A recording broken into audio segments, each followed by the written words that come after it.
Hello everyone, आज हम लोग का टॉपिक है क्वेश्चन नंबर 4 फाइनल अकाउंट का। इससे पहले फाइनल अकाउंट के trading account, profit loss account, balance sheet और कुछ क्वेश्चन पे डिस्कशन हो चुका है। तो अगर पहले आपने वो वीडियोस नहीं देखे हैं, पहले उसको अच्छे से देख लीजिए, जिससे क्वेश्चन और अच्छे से आपके समझ में आ जाए। सबसे पहले हम लोग ट्रायल और एडजस्टमेंट को अच्छे से स्टडी कर लेना चाहिए, और जो एडजस्टमेंट में जो पॉइंट्स हैं वो किस अकाउंट से रिलेट कर रहा है, उससे कौन सा अकाउंट अफेक्टेड हो रहा है, उसको मार्क कर लेना चाहिए। राइट, जैसे आपका गिवन है depreciate plant and machinery by 5% and fixture and fitting by 10%। तो plant and machinery and fixture and fitting पे आप मार्क कर लो, डॉट रख दो, या कोई भी मार्क कर सकते हैं आप। 150 outstanding on account of rent, rent को मार्क कर दीजिए। Make a provision for bad debts at the rate of 2.5% on debtors, debtors को मार्क कर दीजिए। इंश्योरेंस आपका प्रीपेड है, उसको मार्क कर दीजिए। Outstanding wages and salaries, wages and salaries से रिलेटेड है, वेजेस एंड सैलरी को मार्क कर दीजिए। स्टॉक की वैल्यू गिवन है और उसके बाद क्रेडिटर्स गिवन है, तो क्रेडिटर्स को मार्क कर दीजिए।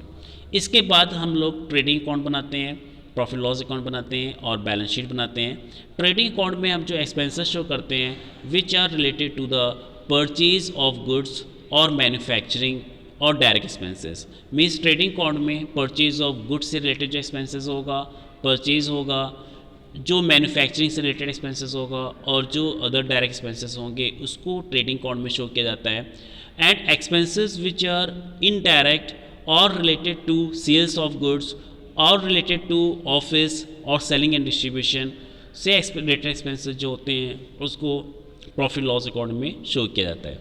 तो चलिए स्टार्ट करते हैं। पहले ट्रेडिंग अकाउंट बना लेते हैं। ट्रेडिंग अकाउंट में to opening stock 27,125, purchases given था 83,290 और इससे रिटर्न आउटवर्ड लेस हो जाएगा 3,172। Factory fuel and power 542, factory lighting, this is the expenses related to factory और मैन्युफैक्चरिंग, तो इसको डेबिट साइड पे शो किया जाएगा। मैन्युफैक्चरिंग वेजेस 9915, आउटस्टैंडिंग पार्ट है 800, इसको शो किया जाएगा। To freight on purchases to manufacturing expenses in credit side by sales less return than by closing stock, then you have to calculate gross profit which is the balancing amount। Credit को plus करके debit minus कर दीजिए, तो gross profit आ जाएगा 18,266। ये gross profit को profit loss account के credit side पे शिफ्ट किया जाएगा बाय ग्रॉस प्रॉफिट 18,266। और फिर उसके बाद जो अदर एक्सपेंसेस हैं जिसको ट्रेडिंग अकाउंट में शो नहीं किया था, means which are related to the office, which are related to the sales, which are related to the selling and distribution, वो सारे एक्सपेंसेस हम पैनल के डेबिट साइड में शो करते हैं। टू सैलरीज, इसमें आउटस्टैंडिंग पार्ट था, add outstanding 350 4095। To travelling expenses 925।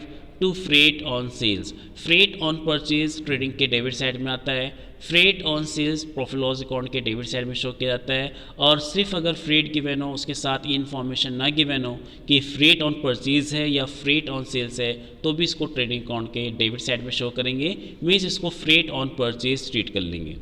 To rent and taxes, outstanding part था 150। To office expenses 2778। To discount 422 and to insurance 570 से 70 माइनस कर देंगे 500। And to provision for bad debts, provision is always calculated on debtors value. जिस तरह से depreciation assets पे लगता है उसी तरह से प्रोविज़न मीन्स होता है जो हम एक्सपेक्ट कर रहे हैं कि इन फ्यूचर नहीं मिलेगा, अपने पास्ट एक्सपीरियंस से, कि जो भी हम गुड सोल्ड करते हैं, जो हमें क्रेडिट सोल्ड किया है उसका कुछ ना कुछ पार्ट बैड डेट्स हो जाता है, वो एक्सपेक्टेड होता है और उसके लिए हम प्रोविजंस बना लेते हैं। तो यहाँ पे प्रोविजंस का रेट गिवन था, make a provision for bad debts at 2.5% on debtors, तो डेटर्स का 2.5% कैलकुलेट करके to provision for bad debts 1195। To depreciation plant and machinery and fixture and fitting पे डेप लग गया।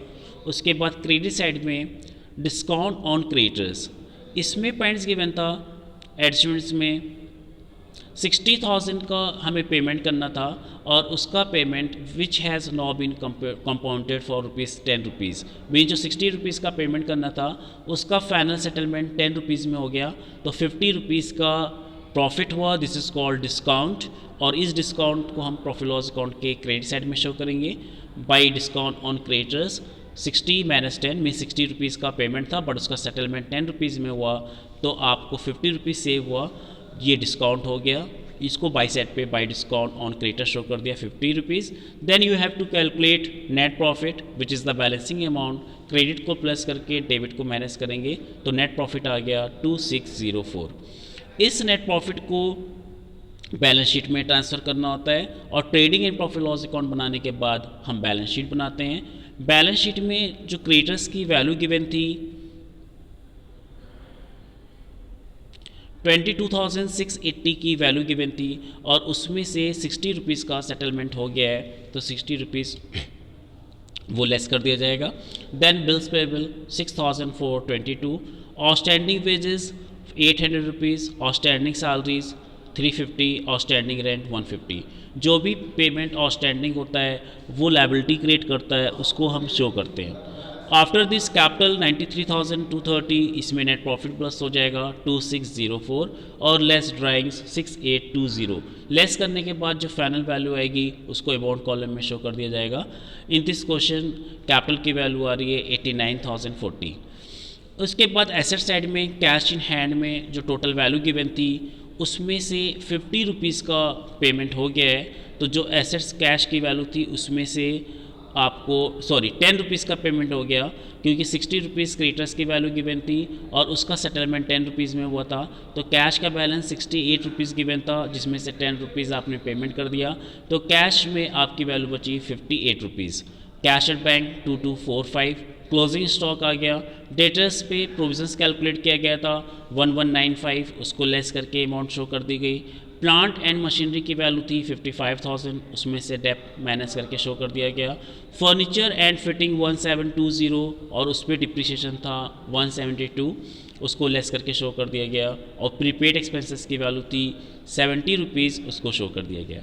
तो ये एसेट्स लायबिलिटीज़ हो गई, इसका टोटल कर लेंगे। तो इस तरह से trading and profit loss account and balance sheet बनाया जाएगा। तो इसके पहले जो हम लोगों ने बेसिक क्वेश्चन डिस्कस किया था कि ट्रेडिंग अकाउंट में कौन कौन से एक्सपेंसेस आते हैं, प्रॉफिट लॉस अकाउंट में कौन कौन से एक्सपेंसेस आते हैं, एंड बैलेंस शीट में क्या क्या शो किया जाता है, उस पे डिटेल में डिस्कशन हो चुका है। तो अगर पहले वीडियोज़ नहीं देखे हैं तो वो ज़रूर देख लीजिए। Okay bye, have a nice day.